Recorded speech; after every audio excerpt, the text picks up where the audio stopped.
EVM पर फिर से बहस छिड़ गई है।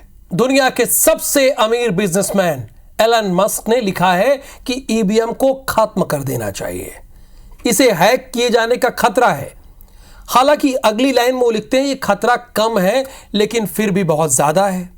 अमेरिका में इससे वोटिंग नहीं होनी चाहिए। उन्होंने ये बात अमेरिका के लिए कही थी, लेकिन भारत में सियासत गर्मा गई। एक रिपोर्ट हमने तैयार की है, पहले आप उसे देखिए।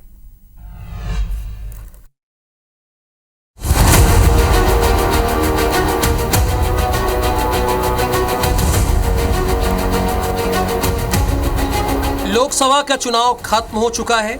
नतीजे आने के बाद देश में एनडीए की सरकार भी बन गई है, लेकिन एक बार फिर से ईवीएम पर सवाल खड़े होने शुरू हो गए हैं। इस बार भारत में सियासी रार की शुरुआत दुनिया के सबसे अमीर शख्स एलन मस्क के एक पोस्ट के बाद शुरू हुई है, जिसमें उन्होंने लिखा है ईवीएम को खत्म कर देना चाहिए, इसे हैक किए जाने का खतरा है।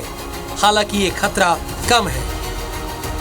मस्क के इस सोशल मीडिया पोस्ट को विपक्ष ने बड़े मुद्दे की तर्ज पर लपक लिया। ईवीएम पर सवाल उठाते हुए कांग्रेस के सांसद राहुल गांधी ने कहा कि भारत में ईवीएम ब्लैक बॉक्स की तरह है, किसी को भी इसकी जांच की अनुमति नहीं है। राहुल गांधी ने अपने पोस्ट में मुंबई की घटना का जिक्र किया, जिसमें अमोल कार्तिकेय महज 48 वोटों से चुनाव जीते थे। वहीं सपा प्रमुख अखिलेश यादव ने लिखा, टेक्नोलॉजी समस्याओं को दूर करने के लिए होती है, अगर वही मुश्किलों की वजह बन जाए तो उसका इस्तेमाल बंद कर देना चाहिए। राहुल गांधी जी ने यह स्पष्ट कर दिया है कि हमारे पक्ष में कितने ही परिणाम आए, ईवीएम का जो सिस्टम है, जो विसंगतियों से भरा हुआ है, उसको हम बदलना चाहते हैं, बदलने के पक्ष में है और बैलेट की तरफ लौटना चाहते हैं, जिससे कि लोकतंत्र सुरक्षित रह सके। विपक्ष के वार के बाद सत्ता पक्ष कहां चुप रहने वाली थी। एनडीए के दिग्गजों ने भी पलटवार करते हुए ईवीएम पर सवाल उठाने वाले को ही कटघरे में खड़ा कर दिया है। आप जीते तो ईवीएम हीरो और आप हारे तो ईवीएम जीरो।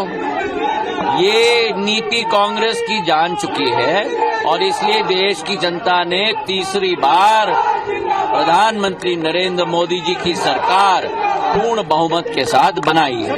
अभी राहुल गांधी तो 2 जगह से जीते हैं, तो ईवीएम मशीन उधर बराबर थी, तो उन्होंने कहना चाहिए ईवीएम मशीन सब जगह खराब थी, मैं इस्तीफा देके फिर से चुनाव लड़ता हूँ। ईवीएम मशीन के बारे में सुप्रीम कोर्ट ने भी डिसीजन दिया हुआ है और जहाँ उनको ज्यादा सीटें मिलती है वो ईवीएम अच्छी है और जहाँ हार जाते हैं वो ईवीएम खराब है। ऐसा कहीं होता है? लोकसभा चुनाव के दौरान इसी साल अप्रैल में ईवीएम की वोटों और वीवीपैट की 100% क्रॉस चेकिंग की मांग को लेकर सुप्रीम कोर्ट में सुनवाई हुई। हालांकि सुप्रीम कोर्ट ने इस मांग से जुड़ी सभी याचिकाएं खारिज कर दी थी। ईवीएम पर शंका और सवाल नए नहीं हैं। इस पर पक्ष और विपक्ष दोनों के अपने अपने तर्क हैं। Bureau report, IBC 24।